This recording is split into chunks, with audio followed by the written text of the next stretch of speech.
Welcome to my channel. After 27 years of exploring the open road full-time in my RV, I'm here to share the wisdom and experiences that I've gathered along the way to help you thrive in your own adventures. Come on in.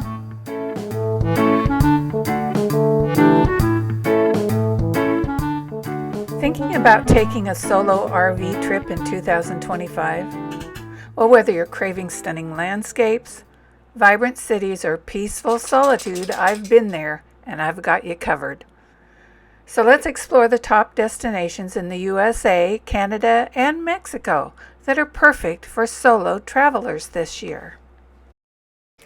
Well, first up is the iconic Pacific Coast Highway in California, and I might be biased because I've lived in the Pacific Northwest all of my life, and this coastal drive is just jaw-dropping.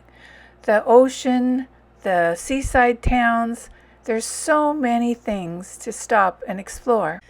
Free beach camping in California is quite rare. Most beach campgrounds are managed by state parks or other organizations that charge fees. So plan ahead and book at least 6 months in advance. But yes, you can find some dispersed camping areas along the coast and in certain parts of the state, on the BLM land, or in national forests. Hike some of the gorgeous beachfront trails. Spend time among the giant redwoods. They'll make you feel very small. And if you're lucky, you'll catch some surfers practicing for the U.S. Pro Tour that runs from January through June on various beautiful California beaches. My recommendation, however, is beautiful Highway 1, which is gorgeous, but never travel on it at night.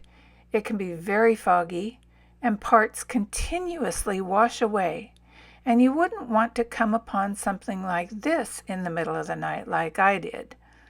My angels were looking out for me that night because it was so foggy I couldn't see more than 3 feet in front of my vehicle. So I got out, looking for a place to pull over, and found this. My second recommendation is the Icefields Parkway in Alberta, Canada. This is a breathtaking journey right through the heart of the Canadian Rockies.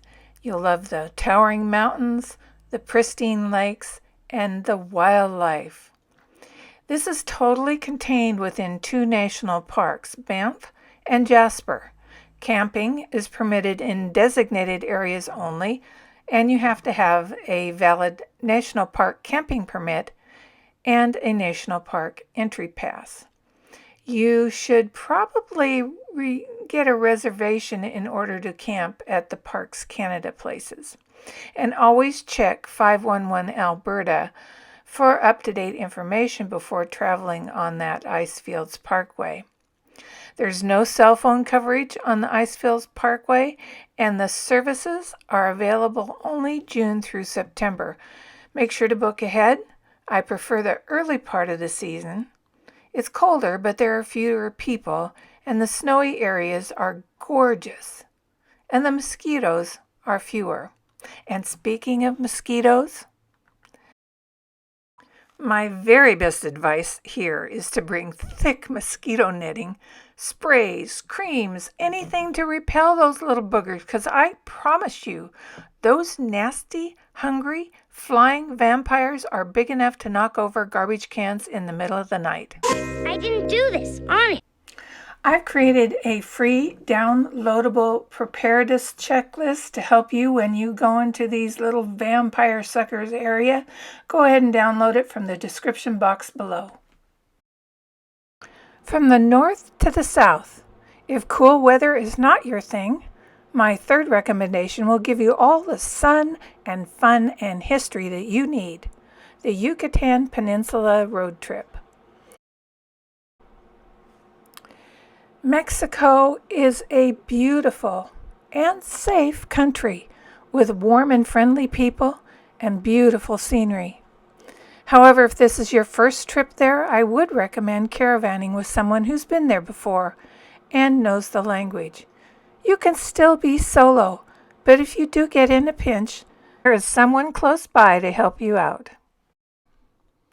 The Yucatan Peninsula offers opportunities for boondocking and camping along the coast, including options like Puerto Progreso, Tulum, and Punta Allen.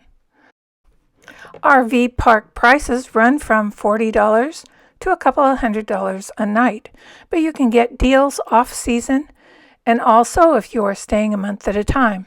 Be aware that some of the parks only have 15 amp power, so be sure to take your electrical adapter, and if you have solar, you'll not regret it. If you have pets, be sure to check online about taking them across the border. Some vaccinations have to be within a certain period of time. I've never been checked, but there would be nothing worse than having your babies locked up in quarantine for weeks and ruining your trip.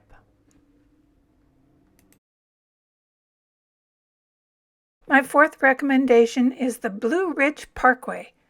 It is perfect for a peaceful and scenic solo drive.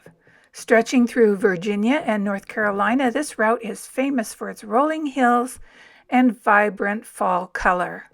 It stretches over 469 miles through the region, connects the Great Smoky Mountains National Park with Shenandoah National Park. It is the longest road planned as a single unit in the United States. It is also an elongated park. It protects significant mountain landscapes far beyond the shoulders of the road itself. It's a series of parks providing the visitor access to high mountain passes and a continuous series of panoramic views. The boundaries of its limited right-of-way barely apparent, and miles of the adjacent countryside seemingly a part of the protected scene. It is also a museum of the managed American countryside, preserving the rough-hewn log cabins of mountain pioneers and the summer home of textile magnates, and traces of early industries such as logging and railways, and an old canal. Luckily, the National Park Service controls the BRP, which means your National Park Pass will provide you with huge camping discounts. There's no fee to enter or travel the BRP, but camping is permitted only in designated campsites. Campsites are available on a first-come, first-served basis with a fee of $30 per night. In addition, advanced reservations can be made for all campgrounds.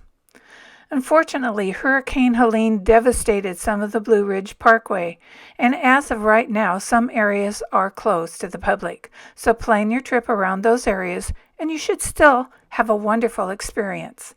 And visit in the fall for spectacular leaf peeping opportunities. We're back to Canada, as far east as you can get, to Canada's Cabot Trail. It is a stunning loop that winds through Cape Breton Island with dramatic coastal cliffs and quaint fishing villages, and it is a solo traveler's paradise.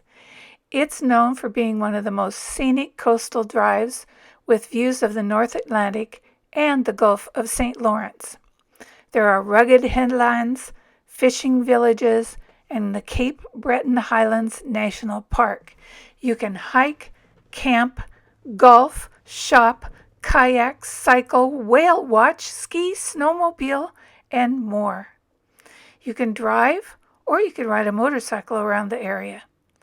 Plan at least 2 days to enjoy the trail and try the local seafood at bars and restaurants, or follow the chowder trail to taste 61 varieties of chowder.